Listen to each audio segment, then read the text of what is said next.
You spend 40 years building something so your children will never have to, and then one evening, over dinner, they tell you they don't want it. Not angrily, not ungratefully. They say it quietly, almost apologetically, the way you'd turn down a second helping. And you sit there, holding your fork, realizing you have absolutely no idea what to say. Most people assume the hard part of wealth is making it. Get the business off the ground, survive the bad years, buy the building instead of renting it. And then the handover is the easy bit, the part that takes care of itself. You pass over the keys, they say thank you, and the whole thing carries on with your name still above the door. But look at how many different places came up with a warning about this.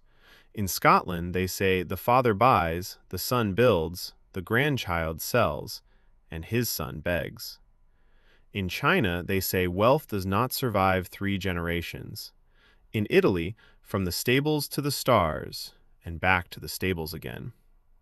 Different continents, different centuries, no contact between any of them, and all of them noticed the same thing. You can watch it happen on almost any high street.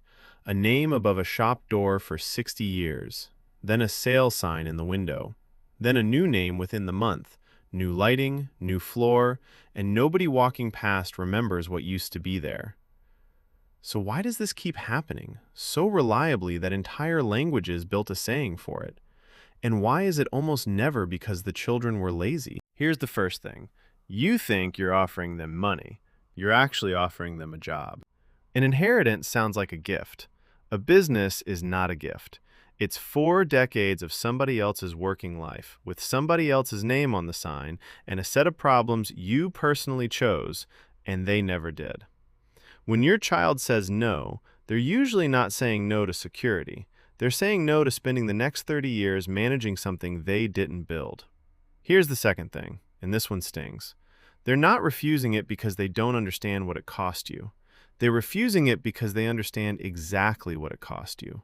They were there. They saw the phone on the dinner table. They saw the year you didn't come to anything. They heard the argument about the tax bill through the floor. They watched you come home gray and sit in the car for 10 minutes before you could face the front door.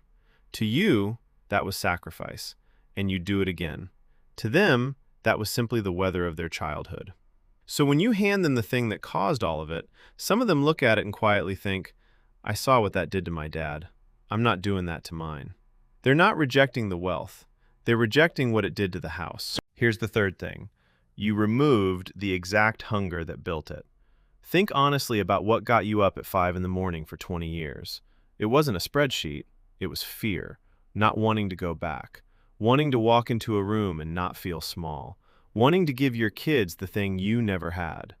And you got it. You genuinely did it. They grew up warm, fed, safe, with no idea what that fear even feels like. That's not a failure. That's the whole point. But you can't hand someone your engine after you've spent your entire life protecting them from the fuel. Here's the fourth thing, and it's the one nobody says out loud. You got to build. They only get to maintain. You had the best part, the empty room, the first customer, the day the sign went up, the night you finally cleared the debt. Nobody handed that to you, and that's precisely why it meant something. Now you're offering your child the finished version. Same walls, same customers, same routine, and a permanent quiet comparison to the person who made it. They will never have a first day. They'll only ever have your first day, in a photograph, on the wall. Wanting your own name on something is not arrogance. It's the same thing that made you. And here's the last one. You think the money will hold the family together. Often, it's the thing that pulls it apart. The moment it becomes an inheritance, it becomes a negotiation. Who gets the building? Who gets the shares? Who did more? Who was there at the end? Brothers and sisters who got on perfectly well for 30 years start speaking through a solicitor. A gift with an expectation attached to it isn't really a gift. It's a debt with better manners. And people resent debts, even loving ones. So here's what actually happens if nobody talks about any of this. You keep building, assuming the handover is automatic. You get older. The conversation never quite happens because it's awkward, and there's always next Christmas. Then one day, the decision gets made without you. The sign comes down. The buyer changes the name within a month. The staff who knew you get new contracts and a new manager who's never heard of you. Or the money simply splits into portions, and each portion goes into a different life. And within a decade, there's nothing left that looks anything like what you made. And the strange part is that everyone involved loved each other the whole time. Here's what all of this is really telling you. Wealth is not an object you hand over. Money transfers easily. Buildings transfer easily. What doesn't transfer is the thing that actually created all of it, which is the way you think. The way you make decisions. The way you handle a bad month.